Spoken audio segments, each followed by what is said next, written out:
नमस्कार. महसूलशाहीमध्ये तुमचं स्वागत आहे. आजचा विषय खूप महत्त्वाचा आहे. तुमच्या जमिनीच्या सातबाऱ्यावर तुमच्यासोबत तुमच्या भावाचं, चुलत भावाचं किंवा इतर कोणाचं नाव आहे का? आणि याच कारणामुळे सरकारी योजनेचा लाभ घेताना किंवा बँकेकडून कर्ज काढताना तुमचा हात अडकला आहे का? तर आज आपण याच विषयावर बोलणार आहोत. महाराष्ट्र सरकारची नवीन खाते विभाजन मोहीम नेमकी का सुरू झाली आहे आणि नवीन येऊ घातलेल्या शेतकरी ओळख क्रमांक म्हणजे फार्मर आयडी आणि ॲग्रीस्टॅगचा तुमच्या सातबाऱ्याशी काय संबंध आहे? बरोबर.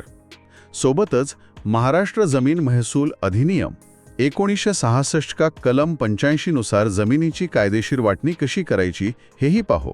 आणि सर्वात महत्त्वाचं म्हणजे अर्ज करण्याची सोपी स्टेप बाय स्टेप प्रक्रिया काय आहे हेही सांगणार आहोत. आणि हो, अशीच उपयुक्त माहिती तुम्हाला हवी असेल तर आपला महसूलशाही चॅनल लगेच सबस्क्राईब करा आणि ही चर्चा शेवटपर्यंत नक्की बघा. कारण पुढे आम्ही तुम्हाला अर्ज करण्याची एकदम सोपी पद्धत सांगणार आहोत. चला तर मग कायद्याचं आणि तुमच्या फायद्याचं बोलूयात. नक्कीच.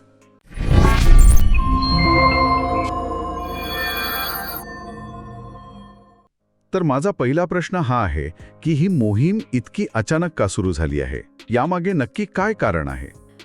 याच्या मुळाशी ॲग्रीस्टॅग नावाची एक मोठी डिजिटल क्रांती आहे. ॲग्रीस्टॅग? हो. सोप्या भाषेत सांगायचं तर हे जमिनीचं आणि शेतकऱ्याचं एक प्रकारचं आधार कार्ड तयार करण्यासारखं आहे. अच्छा.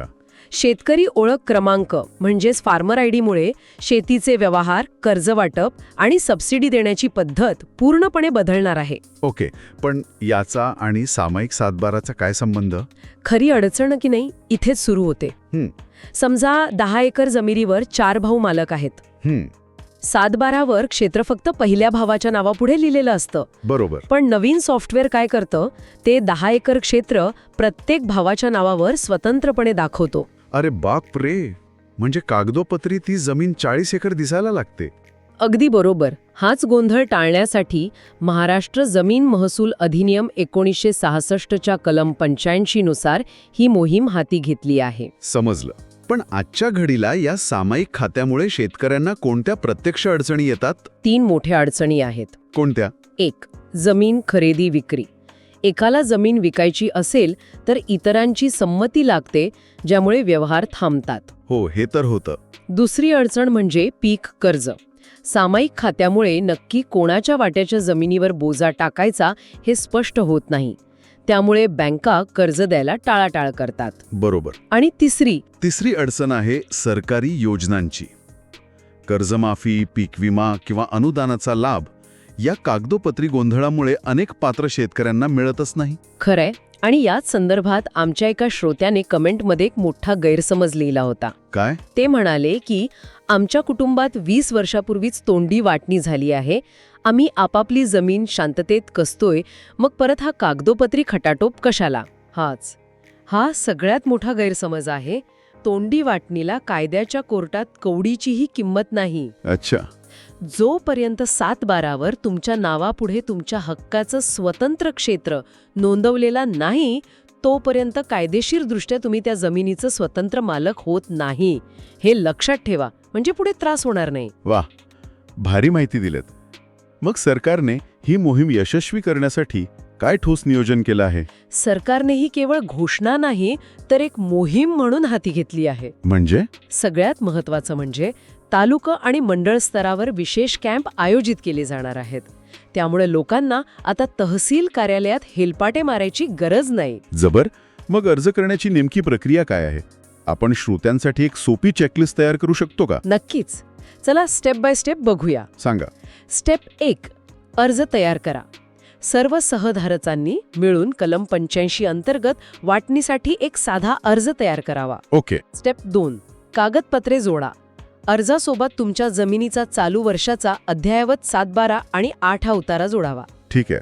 स्टेप 3. अर्ज सादर करा.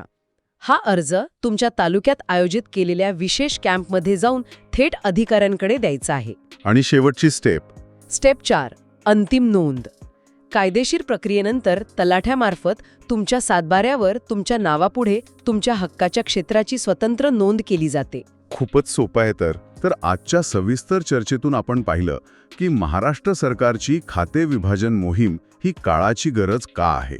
हो, आणि कलम 85 नुसार कायदेशीर वाटणी केल्याने कर्ज, खरेदी विक्री आणि सरकारी योजनांचा लाभ घेणं सोपं होतं. आणि सरकारने कॅम्पच्या माध्यमातून ही प्रक्रिया आणखी सोपी केली आहे. सरकार योजना आणते, पण खरी ताकद तुमच्या हक्कासाठी जागरूक राहण्यात आहे. तुमचा सातबारा म्हणजे फक्त जमिनीचा तुकडा नाही, तो तुमच्या अस्तित्वाची आणि तुमच्या कष्टाची ओळख आहे. अगदी बरोबर. ती ओळख नेहमी स्पष्ट, स्वच्छ आणि निर्विवाद ठेवा. तुम्हाला महसूल आणि कायद्यांबाबत सोप्या भाषेत अशीच सखोल माहिती हवी आहे का? मग आपला महसूलशाही चॅनल आजच सबस्क्राईब करा. तुम्हाला पुढचा भाग कोणत्या विषयावर हवा आहे हे आम्हाला कमेंटमध्ये नक्की सांगा. आणि अधिक माहितीसाठी तुम्ही आमच्या व्हॉट्सअप आणि टेलिग्राम ग्रुपमध्ये सामील होऊ शकता. त्याची लिंक तुम्हाला डिस्क्रिप्शनमध्ये मिळेल. आणि एक नम्र विनंती, हा भाग आपल्या गावातल्या व्हॉट्सॲप ग्रुपमध्ये जरूर फॉरवर्ड करा. कदाचित तुमच्या एका शेअरमुळे एखाद्या गरजू शेतकऱ्याची मोठी अडचण दूर होऊ शकते. नक्कीच. आजची ही चर्चा कशी वाटली हे कमेंट करून नक्की कळवा. आवडली असेल तर लाईक करा आणि इतरांपर्यंत पोहोचवण्यासाठी शेअर करा. कारण महसूलशाही म्हणजे ज्ञानाची एक मोफत नदी, जी प्रत्येक गरजू व्यक्तीपर्यंत पोहोचलीच पाहिजे. आज इथेच थांबूया. लवकरच भेटूया एका नवीन विषयासह पुढच्या भागात. धन्यवाद. जय महाराष्ट्र.